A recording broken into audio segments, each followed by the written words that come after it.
Salam sehat dan bahagia. Saya Niloh Ekandari Sudristini, CGP Angkatan 8, Kabupaten Karangasem, Provinsi Bali. Pada kesempatan ini, saya akan berbagi tentang Jurnal Refleksi Dwi Mingguan Modul 1.1 Pemikiran Ki Hajar Dewantara.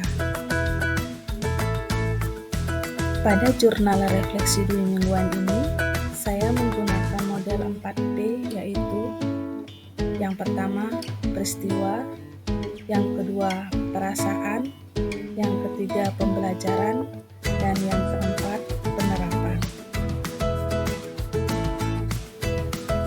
Terkait dengan peristiwa, ada beberapa peristiwa yang menjadi catatan penting terkait dengan program guru penggerak yang sedang saya ikuti saat ini. Adapun yang pertama yaitu pada tanggal 15 Agustus 2023, pengumuman pembagian pengajar praktik dan fasilitator melalui WA Group. Kemudian pada tanggal 16 Agustus 2023 yaitu pembukaan pendidikan guru penggerak angkatan 8 dan 9.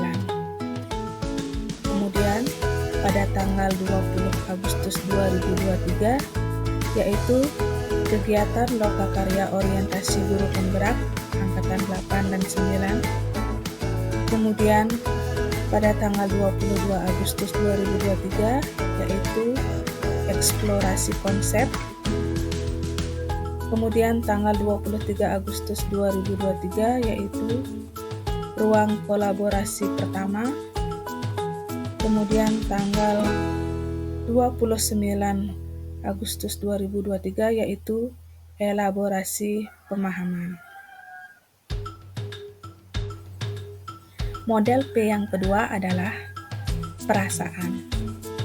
Selama mengikuti rangkaian kegiatan guru penggerak angkatan 8 ini, ada 3 hal yang menggambarkan perasaan saya ketika mengikuti kegiatan guru penggerak ini, yaitu yang pertama, khawatir. Ketika pertama kali mengikuti program guru penggerak, ada rasa khawatir di dalam diri saya. Ketika pertama kali membuka modul, kemudian membuka LMS guru penggerak, di mana saya merasa khawatir tidak bisa menyelesaikan program guru penggerak sampai selesai. Selain itu, saya juga merasa sangat beruntung mendapatkan fasilitator, yaitu Bapak Gede Eka Mastike, dan pengajar praktik, yaitu Bapak Adi Hirawan, yang selalu mengingatkan kegiatan dan tugas yang harus dilakukan, dan beruntung juga bisa berkolaborasi dengan teman-teman CGP yang luar biasa dan saling support. Dan yang kedua adalah semangat. Saya selalu menanamkan rasa semangat saya, dan juga saya merasa yakin dan pasti bisa menyelesaikan program guru penggerak dan pasti dinyatakan lulus dalam program guru penggerak angkatan 8 yang sedang saya ikuti saat ini.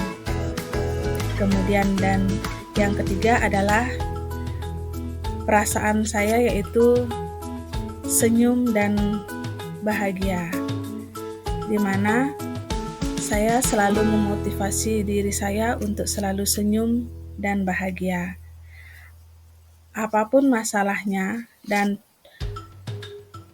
tugasnya dalam program guru penggerak, apapun juga hambatannya, kita harus selalu senyum dan bahagia, agar perasaan di dalam diri kita tentang program guru penggerak yang kita ikuti bisa kita selesaikan dengan baik. Model P yang ketiga adalah pembelajaran.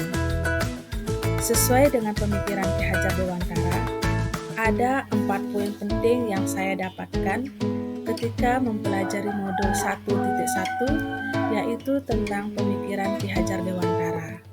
Di antaranya yaitu yang pertama tentang menuntun. Sesuai dengan pemikiran Ki Hajar Dewantara, maka tugas saya sebagai seorang pendidik adalah saya harus mampu memberikan tuntunan kepada peserta didik saya serta sesuai dengan kodratnya sehingga peserta didik saya bisa mencapai keselamatan dan kebahagiaan setinggi-tingginya, sehingga siswa saya mampu mencapai kemerdekaannya dalam belajar. Dan yang kedua adalah berorientasi pada anak.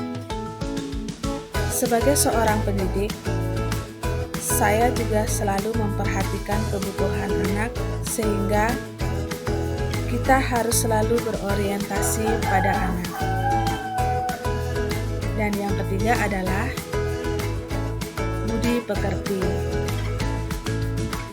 Dalam hal ini, saya sebagai pendidik harus mampu menanamkan nilai-nilai budi pekerti yang baik untuk peserta didik saya.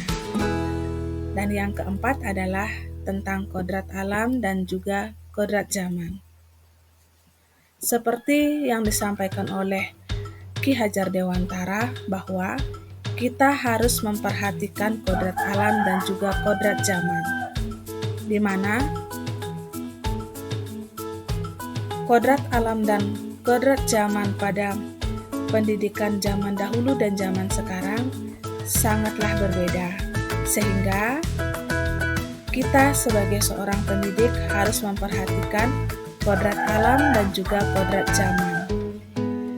Kita sebagai seorang pendidik juga harus bisa memahami dan juga menggunakan teknologi untuk menunjang proses belajar mengajar di kelas sehingga siswa menjadi tertarik dan mampu menemukan kebutuhannya saat proses pembelajaran. Model P yang terakhir adalah tentang penerapan. Penerapan yang saya gunakan ketika proses belajar mengajar di kelas ada 4, yaitu yang pertama model pembelajaran, yang kedua ice breaking, yang ketiga budaya positif, dan yang keempat adalah asesmen diagnostik. Yang pertama tentang model pembelajaran, saya menggunakan pendekatan kontekstual dan model pembelajaran yang menyenangkan bagi peserta didik saya.